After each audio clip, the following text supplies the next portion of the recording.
நீங்கள் தவறவிட்ட எபிசோடுகளை இப்பொழுதே காணுங்கள் உங்கள் Tandivan.com மற்றும் Tandivan யூடியூப் சேனலில்.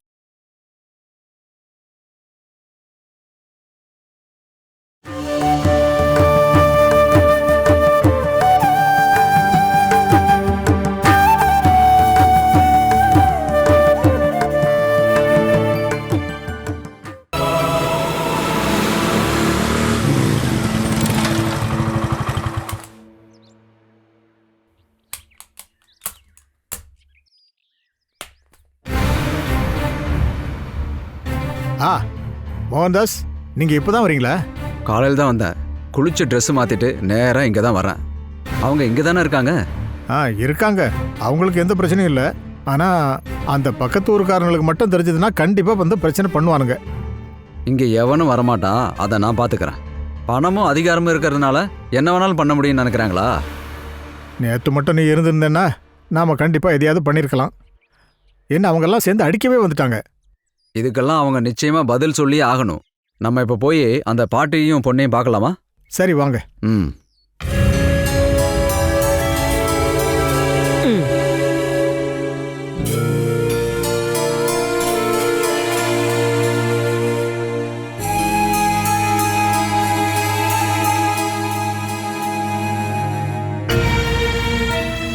தம்பி மோகன்தாஸ், என் மருமக போன விஷயம் உனக்கு தெரியும்ல.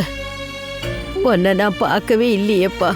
நான் அன்னைக்கு ஊர்லேயே இல்லை பாட்டி, அதனால தான் வர முடியல. மணிப்பால் மெடிக்கல் காலேஜில் இன்னொரு உயிரை காப்பாற்றுறதுக்காக போக வேண்டியதாயிருச்சு. எங்க 2 பேரையும் அனாதையாக்கிட்டு அவ போய் சேர்ந்துட்டா. அதோட நாங்களும் அனாதை ஆயிட்டோம். அப்படியெல்லாம் இல்லை பாட்டி, நீங்கள் வருத்தப்படாதீங்க. உங்களுக்கு நாங்கள்லாம் இருக்கோம்ல. நான் இருக்கேன், அண்ணன் இருக்காரு, அப்புறம் இந்த ஊர்க்காரங்க. நீங்கள் வருத்தப்படாமல் இருங்க. இந்த பொண்ணுக்கும் தைரியம் சொல்ல வேண்டியது நீங்கள் தானே பாட்டி?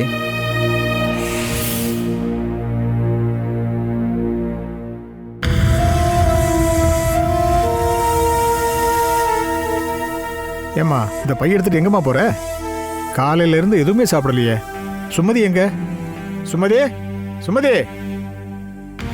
சுமதி காலையில எங்களுக்கு குடிக்க டீ கொடுத்தாப்பா, அது போதும்.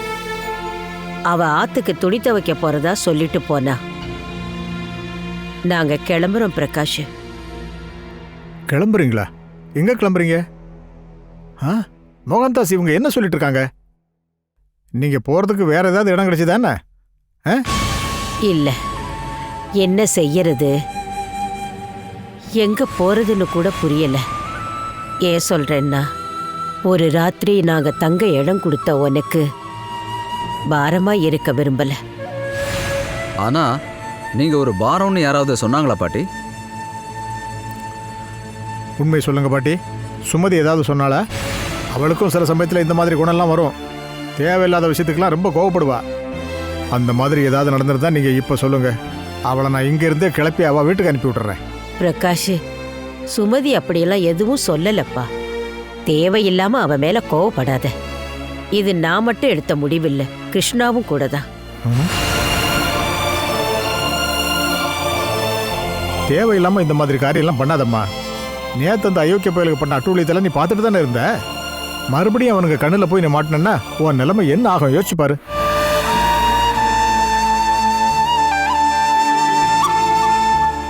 ஒருவேளை அவனுக்கு பயந்துட்டு இந்த ஊரை விட்டு நீங்க 2 பேரும் போகணும்னு முடிவு எடுத்திருந்தா அதை சொல்லு. நாங்க எல்லாரும் சேர்ந்து வண்டியில் அனுப்பி வைக்கிறோம். நீங்க இங்க இருந்து போனதுக்கு அப்புறம் அவனை பத்தி எந்த கவலையும் இல்லை. இந்த ஊரை விட்டு போயிடலான்னு நாங்க ஏற்கனவே முடிவெடுத்துட்டோம்னு. ஆனா இப்ப அந்த முடிவை மாத்திட்டோம். ஆயுசே முடியாம என் அம்மாவோட வாழ்க்கையும் உயிரும் போனதுனால என் அம்மாவோட ஆத்மாவை அனாதையா விட்டுட்டு நாங்க இந்த ஊரை விட்டு போக மாட்டோம். என் அம்மா ஆக்சிடென்ட்ல செத்து போகல, அம்மாவை யாரோ கொலை பண்ணிருக்காங்க.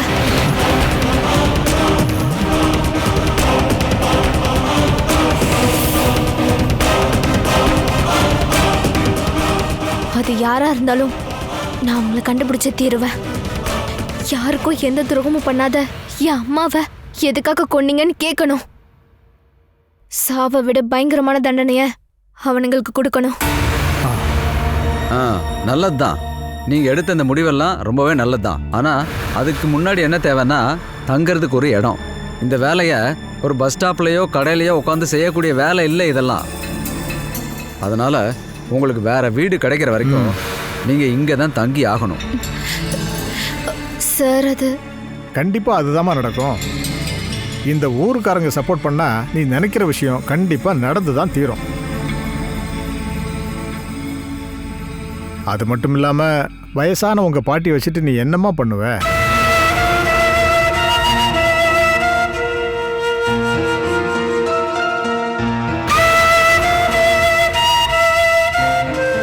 ஆமாம்மா, இவங்க சொல்றதுலயும் ஒரு காரணம் இருக்கு. நான் எங்க வேணாலும் இருக்கலாம். இந்த வயசான காலத்துல என்னால எதையும் சமாளிச்சுக்குவேன். ஆனா நீ அப்படி இல்லை. ஒரு வயசு பொண்ணு 4 சுவத்துக்குள்ள இருந்தாலும் பயந்துகிட்டு இருக்கிற காலம் இது.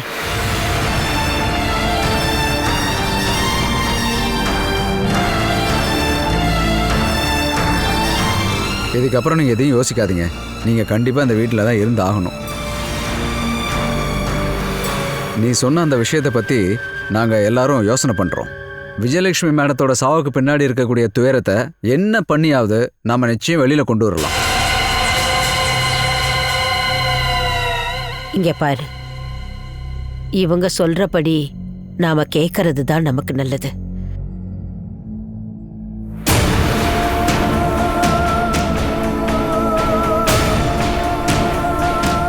அதாம்மா சரி. இதுவரைக்கும் நமக்கு உதவி பண்ணவங்க இவங்க தானே. இதுக்கப்புறமும் இவங்க உதவி நமக்கு வேணும். நீ வா கிருஷ்ணா, மற்ற விஷயத்துல அவங்க முடிவு எடுத்துக்கட்டும்.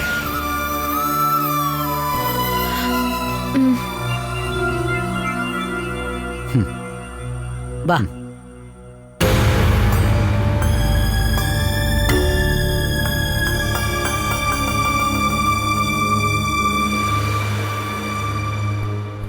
அந்த பொண்ணு சொன்னதை கேட்டு உங்களுக்கு என்ன தோணுது மோகன்தாஸ்? இந்த ஊரில் இருக்கிற எல்லாருமே அது ஒரு கொலைகேஸ்னு தான் சந்தேகப்படுறாங்க. யோசிச்சு பார்த்தோம்னா எனக்கும் அதுதான் சரின்னு படுதுண்ணே. போலீஸோட சைடில் இருந்து என்கொயரி கரெக்டாக நடக்குதா என்ன? இல்லை இது ஒரு ஆக்சிடென்ட்னு சொல்லி ஃபைலை க்ளோஸ் பண்ணிட்டாங்களா? போலீஸ் விசாரணை பண்ணணும்னா யாராவது கம்ப்ளைண்ட் கொடுக்கணும் இல்லையா? விஜயலட்சுமி மேடத்தோட பசங்களுக்கு அதில் கொஞ்சம் கூட இன்ட்ரெஸ்டே இல்லை. அந்த பொண்ணை இந்த ஊரை விட்டு அனுப்பணும்னு தான் பார்க்குறானுங்க. அந்த பொண்ணு இதுக்கப்புறமா இங்கேருந்து எங்கேயும் போகாது பிரகாஷண்ணே. அவளோட பாதுகாப்பை நாம் ஏற்றுக்கலாம். அப்படி பண்ணால் அது ஒரு புண்ணியமாக இருக்கும். அவங்க 2 பேரும் என் வீட்டில் எத்தனை நாள் வேணாலும் தங்கலாம். எனக்கு அதில் எந்த பிரச்சனையும் இல்லை. வீட்டில் நானும் சுமதி மட்டும்தானே இருக்கோம். இருந்தாலும் அவங்க 2 பேருக்கும் ஒரு சின்ன வீட்டை ஏற்பாடு பண்ணி கொடுக்கணும். ஒரு ஆக்சிடென்ட் கவுன்சில் ஏற்பாடு பண்ணி விஜயலட்சுமி மேடத்தோட மரணத்தை பற்றி விசாரணை பண்ணியே ஆகணும்னு நாம் ஒரு போராட்டத்தை பண்ணியே ஆகணும். அவங்க மரணத்தில் பசங்களுக்கு இல்லாத சந்தேகம் ஊர்க்காரங்களுக்கு ஏன் வருதுன்னு கேட்பாங்களா இல்லையா மோகன்தாஸ்? இந்த ஊரில் நடக்கிற அக்கிரமத்துக்கும் அநியாயத்துக்கும் எதிராக போராடுற அவகாசம் இங்கே இருக்கிற ஒவ்வொரு மனுஷனுக்கும் இருக்குது பிரகாஷனா. போலீஸ் இந்த கேஸை எடுக்கலைன்னா நாம் ஒரு பொதுநல மனுவா நாம் கோர்ட்டில் போய் சப்மிட் பண்ணணும். அப்படின்னா இனிமேல் லேட் பண்ண வேண்டாம் மோகன்தாஸ். சூட்டோட சூடாக வேலையை ஆரம்பிச்சிருங்க. நாம பாட்டி மூலமாக முதல்ல ஒரு கம்ப்ளைண்ட் கொடுப்போம். ஆனால் அந்த எஸ்ஐ சதானந்தத்தை மட்டும் நம்பக்கூடாது. ஐயர் ஆஃபீஸர் யார்ட்டையாவது கம்ப்ளைண்ட் கொடுத்தாதான் இந்த வேலை ஒழுங்காக நடக்கும். இதுக்காக நம்ம கையெழுத்து வாங்கணும் பிரகாஷனா. ஊர்க்காரங்க எல்லாரும் இதுக்காக ஒன்று சேர்ந்துட்டாங்கன்னு நம்ம போலீஸுக்கு தெரிவிச்சாகணும். மனுவை டிஎஸ்பிக்கும் எஸ்பிக்கும் தேவைப்பட்டா ஹோம் மினிஸ்டருக்கும் அனுப்பலாம். அதுக்கப்புறம் கீழே உள்ள அதிகாரிகளால் எதுவும் பண்ண முடியாது. அப்படின்னா கையெழுத்து வாங்குற வேலையை நம்ம இன்னைக்கே ஆரம்பிச்சிடலாம். அந்த பொறுப்பை என்கிட்ட விடுங்க. ஆமாம், முதல்ல ஒரு கம்ப்ளைண்ட் எழுதி கொடுக்கணும்ல. எதுக்காக கையெழுத்து போடுறோன்னு எல்லாருக்கும் தெரியணும் இல்லையா? அதை நான் இப்போவே எழுதி தரேன் பிரகாஷனா. எனக்கு ஒரு 5 நிமிஷம் கொடுத்தீங்கன்னா போதும். நீங்கள் போய் பேப்பர் எடுத்துட்டு வாங்க.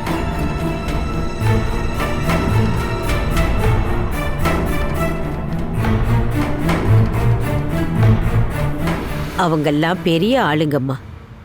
பணமும் அதோட பலமும் இருக்கிறவங்க. நாம அவங்களுக்கு எந்த துரோகம் செய்யலைன்னாலும் கூட ஒதுங்கி வாழ்ந்தாலும் அவங்க நம்மளை அழிக்கத்தான் பார்ப்பாங்க. அந்த மாதிரி உள்ளவங்களை எதிர்த்து போராடுற சக்தி நமக்கு இருக்குன்னு உனக்கு தோணுதா கிருஷ்ணா? இது ஒன்றும் போட்டி இல்லை பாட்டி.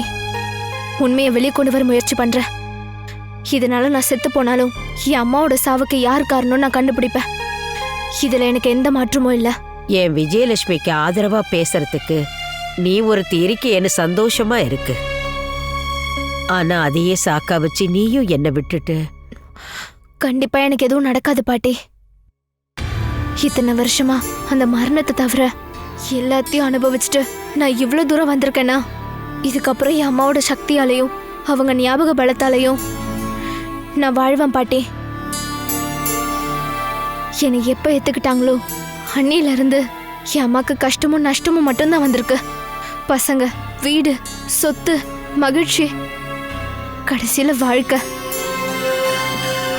எனக்காக தான் அம்மா எல்லாத்தையும் விட்டுட்டு வந்தாங்க. அப்படிப்பட்ட அம்மா இங்க வாழ்ந்தாங்கன்றதுக்கு ஒரு அர்த்தம் வேணும். அதை உருவாக்க வேண்டிய கடமை என்னோடது. நீ சொல்றது எனக்கு புரியுது கிருஷ்ணா. அதுக்கு நாம தகுதியானவங்க தானாங்கிற சந்தேகம் எனக்குள்ள இருக்கு. நாம இங்க நிக்கிறோம்னா நம்மளோட திறமையால இல்ல, இந்த ஊருக்காரங்க உதவி பண்றதுனாலதான். அவங்க எப்பவுமே நம்ம கூட தான் இருப்பாங்க. நாம நம்மளோட லட்சியத்துக்காக ஒரே இடத்துல நின்னா போதும். உனக்கு உன் மேல நம்பிக்கை இருந்தா இந்த பாட்டி எப்பவும் உன்னை தடுக்க மாட்டா. நீயும் எனக்கு இல்லைன்னா நான் அனாதை ஆயிடுவனோன்னு சில சமயம் என் மனசு சஞ்சலப்படுதும்மா. பாட்டி அப்படின்னா நீங்க மனசுலயே முடிவு பண்ணிக்கோங்க. எனக்காக தான் என் அம்மா உயிரை கொடுத்துட்டு போயிருக்காங்க. அந்த உயிரை எடுத்தவங்கள நம்ம கண்டுபிடிச்சதுக்கு அப்புறம் தான் நிம்மதியா இருக்க முடியும். நீ முடிவெடுத்துட்ட. அடிபட்டு செத்து போனது சாதாரண ஆள் கிடையாது. எனக்கும் உனக்கும் பல பேருக்கும் வெயில தாங்கி நிழல கொடுத்த ஒரு பெரிய ஆலமரம். அப்படி அந்த மரத்தை வெட்டி போட்டவங்க கிட்ட நாம கணக்கு தீர்த்தாகணும்.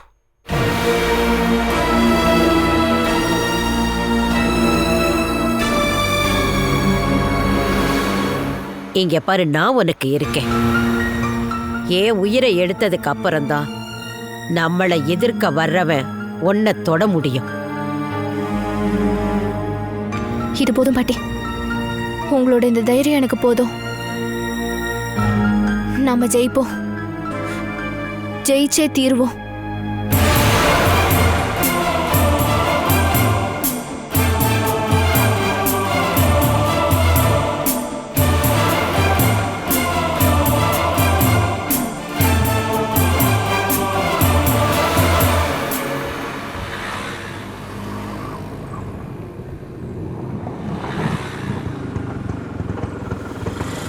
இந்தாங்க.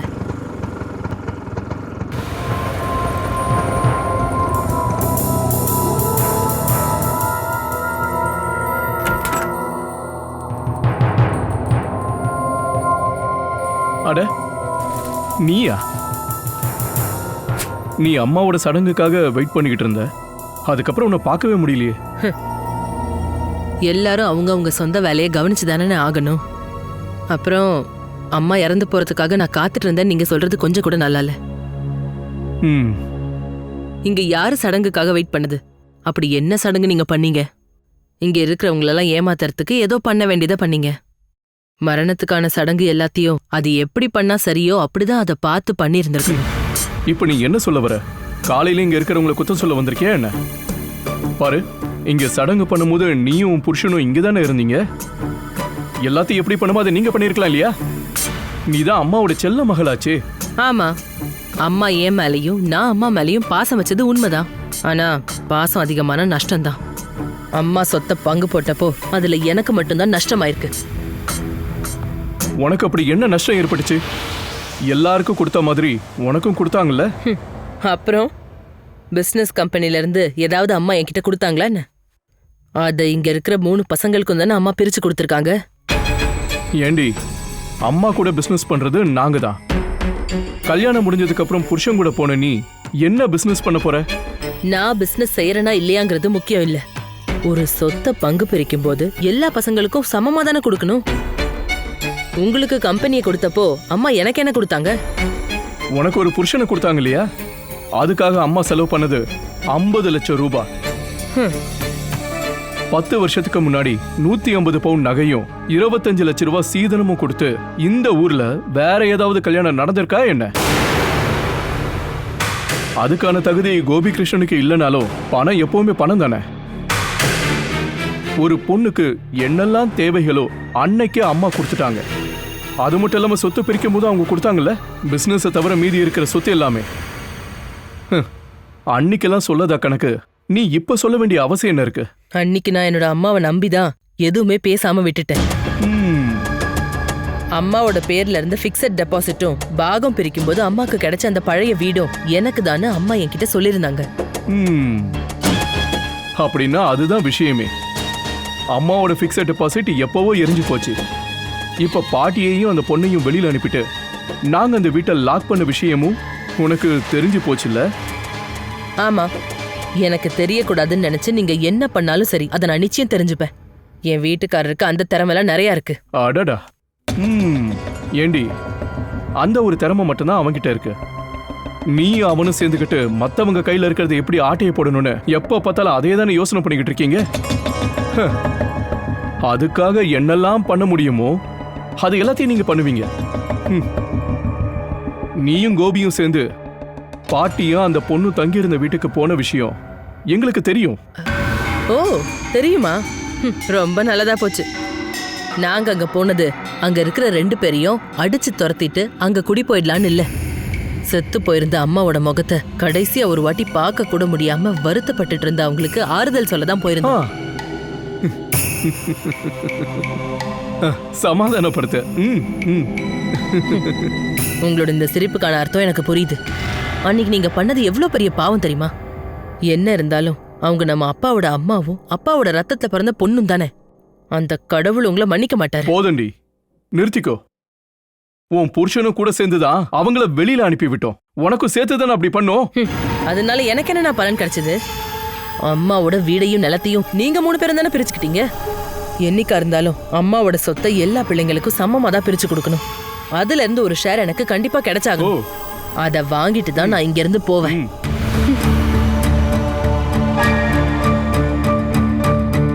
ஏய், இங்க பாரு, மரியாதையா இருந்தனா நீ எத்தனை நாள் வேணாலும் இங்க வந்துட்டு போலாம்.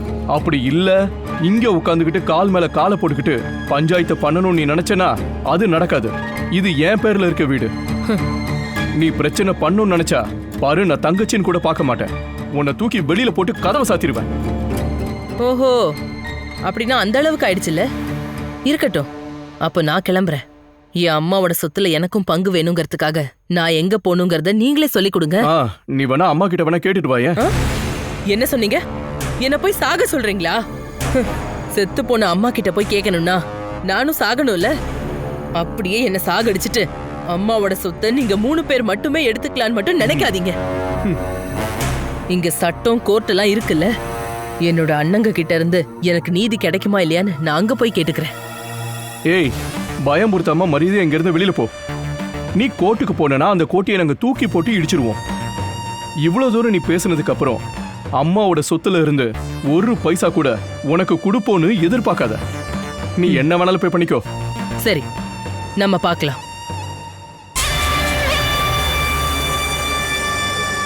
நாம இதுக்கப்புறம் கோர்ட்ல சந்திக்கலாம். இந்த ஸ்ரீ விஜயலட்சுமியோட பொண்ணா இருந்தா எங்க அம்மாவோட சொத்தை எனக்கு தராம உங்களால அனுபவிக்கவே முடியாது. பார்த்துட்டே இருங்க.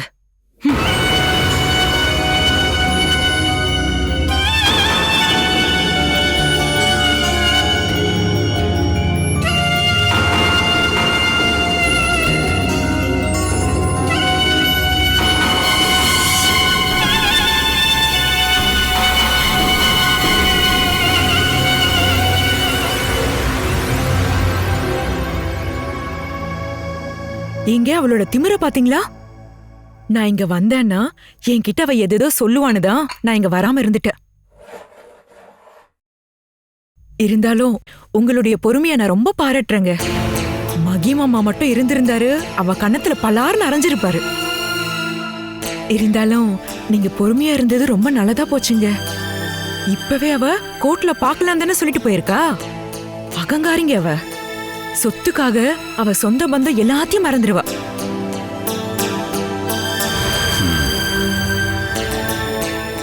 அவ போறானா கண்டிப்பா தோக்க மாட்டா. கேஸ் போறன்னு சொல்லிட்டு போயிருக்கால, கண்டிப்பா அவ கேஸ் போடுவா. குடும்பத்துல இருந்து ஒரு ஆளு மறுபடியும் வேற பக்கத்துல போனானா அது நமக்கு பலத்த அடியாகும். ஏங்க இப்ப நீங்க என்னதான் சொல்ல வரீங்க? உங்க தங்கச்சி கிருஷ்ணா கூட சேர்ந்துருவாளனா? ஆமா, ஆனா அம்மா மாதிரியே அந்த பொண்ணுக்கு பாதுகாப்பு கொடுக்கறதுக்காக போக மாட்டா. நம்மள தோக்கடிச்சு அவளோட காரியத்தை முடிச்சுப்பா. உண்மைதாங்க. இப்ப அவ பேசிட்டு இருக்கும்போது கூட அவளும் நம்ம தங்கச்சி தானே அப்படின்னு சொன்னதை நான் கேட்டேன். உங்க தங்கச்சி கிருஷ்ணா கூட சேர்ந்துட்டான்னா அது நமக்கு தாங்க ஆபத்து.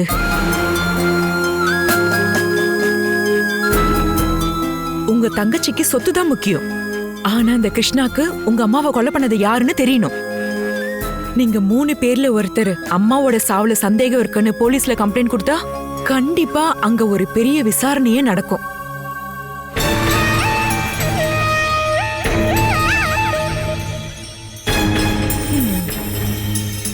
அதுக்கப்புறம் உங்க 3 பேருக்கும் போலீஸ் ஸ்டேஷனுக்கும் வீட்டுக்கும் அலையவே நேரம் சரியா இருக்கும். அப்படின்னா அம்மாவோட சாவுக்கு காரணம் நாங்கன்னு சொல்ல வரியா நீ? ஐயோ நான் அப்படி சொல்லலங்க. ஆனா நீங்க 3 பேரும் சேர்ந்து தானே அம்மா கிட்ட அவ்வளவு பிரச்சனை பண்ணீங்க. ஒரு கொலை கேஸ பத்தி விசாரிக்கும் போது கொலை செய்யப்பட்டவங்களோட எதிரிங்களை தானே முதல்ல விசாரிப்பாங்க. நாங்க உன்னை எங்க அம்மாவை நாங்க எதிரியா பார்க்கவே இல்லை. பாசத்தை காட்டணும். அம்மா எங்களை விட்டு பிரிஞ்சு போறாங்கன்ற வலி எங்களுக்குள்ள இருந்தது. இதுக்கு யார் காரணமா இருந்தாங்களோ அவதான் எங்களோட எதிரியே. அவ இப்பவும் எங்களோட எதிரிதான். இத பத்தி நீங்க என்கிட்ட சொல்லாட்டியும் எனக்கு புரியும். ஆனா போலீஸ்க்கும் கோர்ட்டுக்கும் சாட்சி தானங்க முக்கியம். நீங்க அம்மாக்கு எதிரா பண்ண பல காரியங்களுக்கு சாட்சியா கிருஷ்ணாவும் பாட்டியும் நினைச்சா போய் கொடுக்க முடியும்.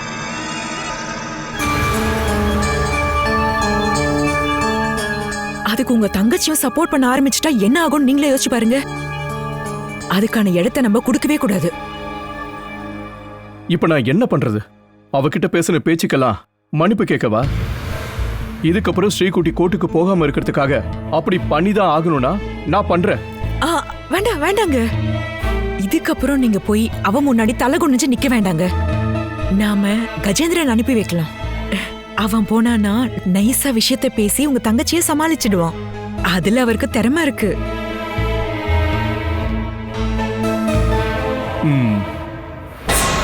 காரியத்துக்காக கழுத கால பிடிச்சுதானே ஆகணும். அது அவனே போய் பிடிக்கட்டும். Catch us on TV, Tandivan.com, Facebook and YouTube.